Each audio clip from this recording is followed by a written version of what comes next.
ಸ್ನೇಹಿತರೆ, ಎಲ್ಲ ಗೃಹಲಕ್ಷ್ಮಿಯರಿಗೆ ಕೂಡ 6,000 ರೂಪಾಯಿ 3 ಕಂತು ಹಣ ಬರುತ್ತಾ ಇಲ್ಲ, 4,000 ರೂಪಾಯಿ ಮತ್ತು 2,000 ರೂಪಾಯಿ ಹಣ ಜಮೆಯ ಬಗ್ಗೆ ಇನ್ನೂ ಗೃಹಲಕ್ಷ್ಮಿ ಸಹಕಾರ ಸಂಘದ ಬಗ್ಗೆ ಕೂಡ ಅಧಿಕೃತವಾದ ಘೋಷಣೆ ಆಗಿದೆ. ವೀಕ್ಷಕರು, ಇವತ್ತು ಗೃಹಲಕ್ಷ್ಮಿಯರಿಗೆ 3 ಸಿಹಿ ಸುದ್ದಿ ಬಂದಿದೆ. ಹೀಗಾಗಿ ವಿಡಿಯೋನು ಲೈಕ್ ಮಾಡಿ, ವಿಡಿಯೋನು ಕೊನೆ ತನಕ ನೋಡಿ. ಹಾಗೆ BPL ಕಾರ್ಡ್ ಇದ್ದವರು, ರೇಷನ್ ಕಾರ್ಡ್ ಇದ್ದವರು ಕೂಡ ವಿಡಿಯೋನು ಕೊನೆ ತನಕ ನೋಡಿ.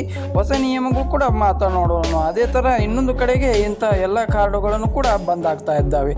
ಇನ್ನೊಂದು ಕಡೆಗೆ ಮತ್ತೆ ಸಮೀಕ್ಷೆ ವಿಸ್ತರಣೆ ಆಗಿದೆ. ಈ ಅಕ್ಟೋಬರ್ 31ರವರೆಗೆ ಮತ್ತೆ ಶಾಲೆಗಳು ಬಂದಾಗುತ್ತವೆ. ವೀಕ್ಷಕರೇ, ಇಲ್ಲಿ ಇದು ಸದ್ಯಕ್ಕೆ ಬಂದಿರುವ ಮಾಹಿತಿ ಪ್ರಕಾರ ನಿಮಗೆಲ್ಲ ಡೀಟೇಲ್ ಆಗಿ ಈ ಒಂದು ವಿಡಿಯೋದಲ್ಲಿ ಹೇಳ್ತಾ ಹೋಗ್ತೀನಿ.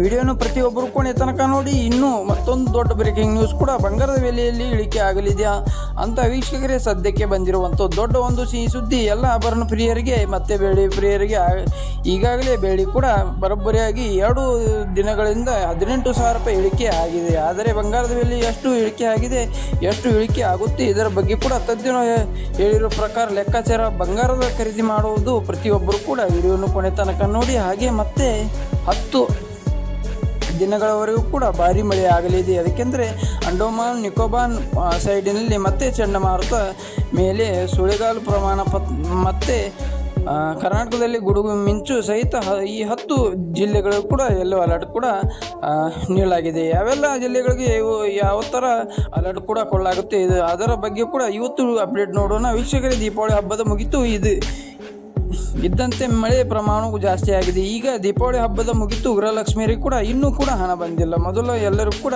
ದಯವಿಟ್ಟು ವಿಡಿಯೋನ ಲೈಕ್ ಮಾಡಿ. ಹಾಗೆ ನಮ್ಮ ಎಷ್ಟು ಕಂತು ಬಾಕಿ ಇದೆ, ನಿಮ್ಮ ಎಷ್ಟು ಕಂತು ಬಾಕಿ ಇದೆ ಅಂತ ಪ್ರತಿಯೊಬ್ಬರು ಕೂಡ ಕಮೆಂಟ್ ಮಾಡಿ. ವೀಕ್ಷಕರೇ, ಮತ್ತು ನಮ್ಮ ಚಾನಲ್ ಕೂಡ ನೀವು ಕೂಡ ಸಬ್ಸ್ಕ್ರೈಬ್ ಆಗಿ ಮತ್ತೆ ಪಕ್ಕದಲ್ಲಿ ಕಾಣುತ್ತಿರುವಂಥ ಬೆಲ್ ಐಕನ್ ಕೂಡ ಕ್ಲಿಕ್ ಮಾಡಿ. ಸ್ನೇಹಿತರೆ, ವಿಡಿಯೋನು ಕೊನೆ ತನಕ ನೋಡಿ. ಅದೇ ಥರ ಇಲ್ಲಿ ನೋಡಬೇಕಾದ್ರೆ ನೀವು ಎಲ್ಲ ಗೃಹಲಕ್ಷ್ಮಿಯವರು ಕೂಡ ಮೊದಲು ಕಮೆಂಟ್ ಮಾಡಿ. ಸರ್ಕಾರದಿಂದ ಬಂದಿರುವ ಅಪ್ಡೇಟ್ ಪ್ರಕಾರ ನಾವು ನೋಡ್ತಾ ಹೋಗೋದಾದರೆ ಜುಲೈ ತಿಂಗಳವರೆಗೂ ಕೂಡ ಹಣವನ್ನು ಕೂಡ ಹಾಕಲಾಗುತ್ತೆ. ಈಗ ಆಗಸ್ಟ್ ತಿಂಗಳು ಕೂಡ ಹಣವನ್ನು ಕೂಡ ಹಾಕಲಾಗಿದೆ.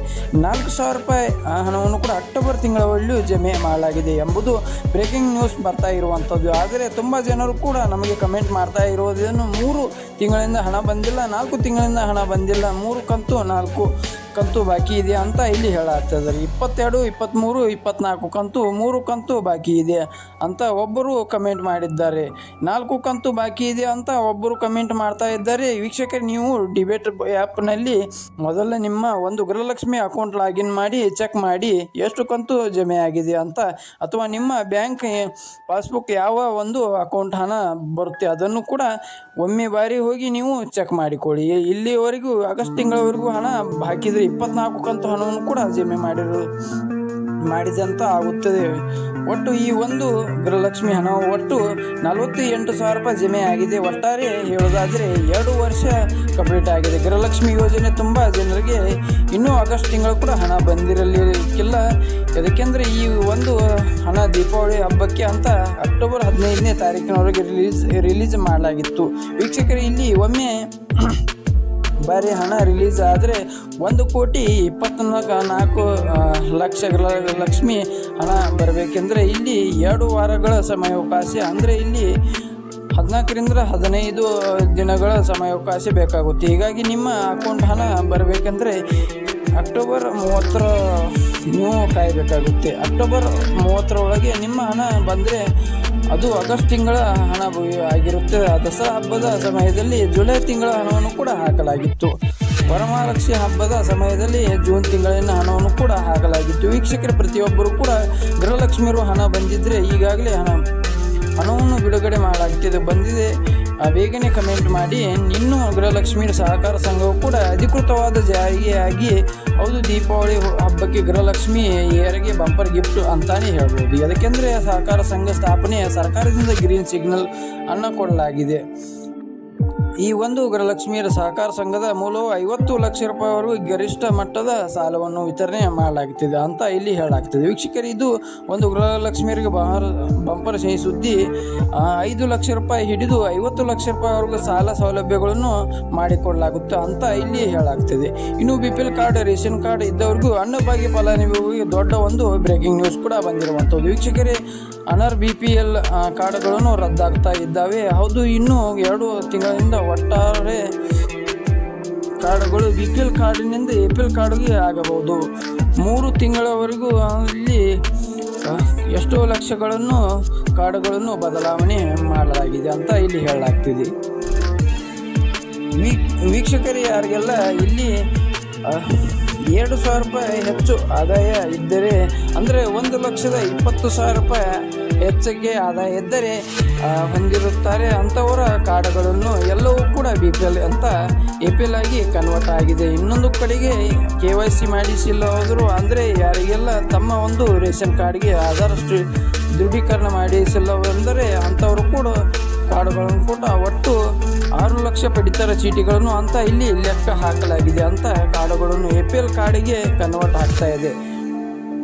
ಇನ್ನು 7.5 ಎಕರೆ ಅಧಿಕ ಭೂಮಿ ಹೊಂದಿರುವ ಒಂದು BPL ಕಾರ್ಡ್ಗೆ ಕೂಡ APL ಕಾರ್ಡು ಆಗ್ತಾ ಇದೆ. ಇನ್ನೊಂದು ಕಡೆಗೆ 6 ತಿಂಗಳಿನಿಂದ ಯಾರಾದರೂ ರೇಷನ್ ಪಡೆದಿಲ್ಲ ಅಂದರೆ ಪಡಿತರ ಚೀಟಿಯನ್ನು ಪಡೆದುಕೊಂಡಿಲ್ಲ ಅಂದರೆ ಇಂಥವ್ರ ಕಾರ್ಡು ಕೂಡ ಇಲ್ಲಿ BPL ಅಂದರೆ APL ಆಗ್ತಾ ಇದೆ. ಕಂಪನಿಗಳಲ್ಲಿ ಡೈರೆಕ್ಟರ್ ಆಗಿರುವವರು, ಕೆಲಸ ಮಾಡ್ತಾ ಇದ್ದವರು 25 ಲಕ್ಷ ರೂಪಾಯಿ ಮೇಲೆ ವಹಿವಾಟು ಮಾಡ್ತಾ ಇದ್ದವರು ಕೂಡ, ಮೃತ ಸದಸ್ಯರು ಎಲ್ಲರೂ ಒಂದು ಕಾರ್ಡುಗಳನ್ನು ಕೂಡ ಈ ಥರ ಏನಾದರೂ ಇದ್ದರೆ ಅಂಥವರು ಕಾರ್ಡುಗಳನ್ನು BPL ಟು APL ಆಗಲಿದೆ. ಇಲ್ಲಿ ಸಿಂಪಲ್ ಆಗಿ ಹೇಳೋದಂದರೆ ಏನಪ್ಪ ಅಂದರೆ 1,20,000 ರೂಪಾಯಿ ಮೇಲಿನಿಂದ ಆದಾಯ ಇದೆ, ಹಾಗಿದ್ದರೆ ಮುಗಿತು, ನಿಮ್ಮ BPL ಕಾರ್ಡ್ಗಳು ಕ್ಯಾನ್ಸಲ್, APL ಕಾರ್ಡ್ಗಳು ನಿಮ್ಮ ಖಾತೆಗೆ ಬರುತ್ತೆ.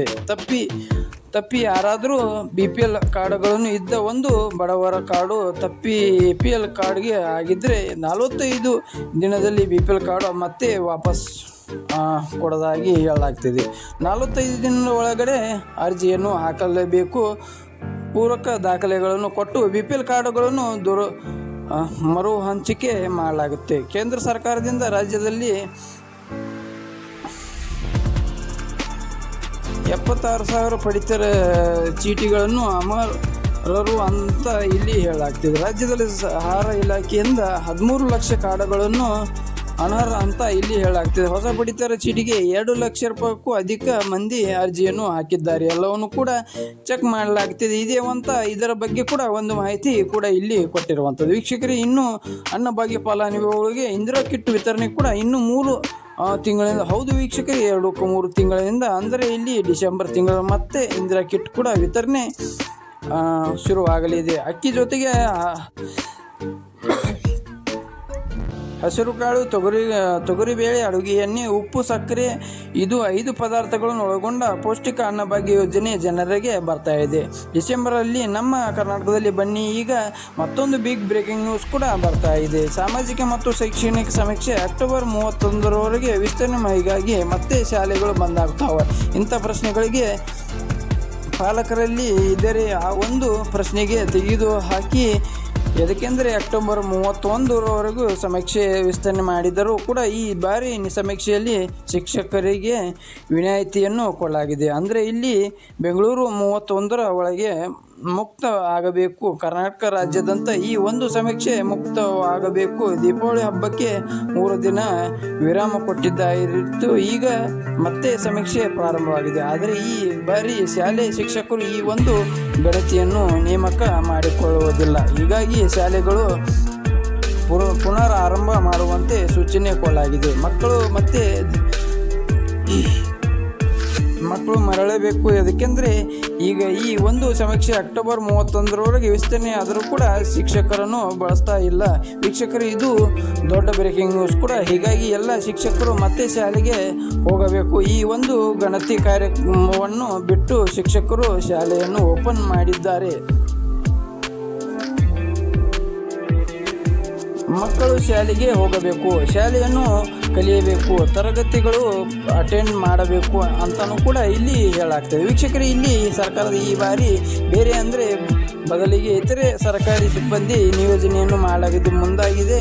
ಅಂದರೆ ಶಾಲೆಗಳ ಅಧಿಕೃತವಾಗಿ ಪ್ರಾರಂಭವಾಗಿದೆ. ಮತ್ತು ಈ ಒಂದು ಸಮೀಕ್ಷೆ ಎತಕ್ಕಾಗಿ ಮಾಡ್ತಾ ಇದ್ದಾರೆ ಅಂತ ಜನರು ಕೇಳ್ತಾ ಇದ್ದಾರೆ. ಎದಕ್ಕೆ ಮಾಡ್ತಾ ಇದ್ದಾರೆ ಅಂತ ಇದಕ್ಕೆ ಸರ್ಕಾರದಿಂದಲೂ ಕೂಡ ಉತ್ತರವನ್ನು ಬಂದಿರುವಂಥದ್ದು. ನಮ್ಮ ರಾಜ್ಯದಲ್ಲಿ ಎಲ್ಲ ಜಾತಿ ಧರ್ಮದವರು ಸಾಮಾಜಿಕ, ಶೈಕ್ಷಣಿಕ ಹಾಗೂ ಆರ್ಥಿಕ ಸ್ಥಿತಿಗತಿಗಳನ್ನು ಅರಿಯಲು ಸಮೀಕ್ಷೆಯನ್ನು ಮಾಡ್ತಾ ಇದ್ದೇವೆ ಅಂತ ಇಲ್ಲಿ ಉತ್ತರವನ್ನು ಕೊಟ್ಟಿರುವಂಥದ್ದು.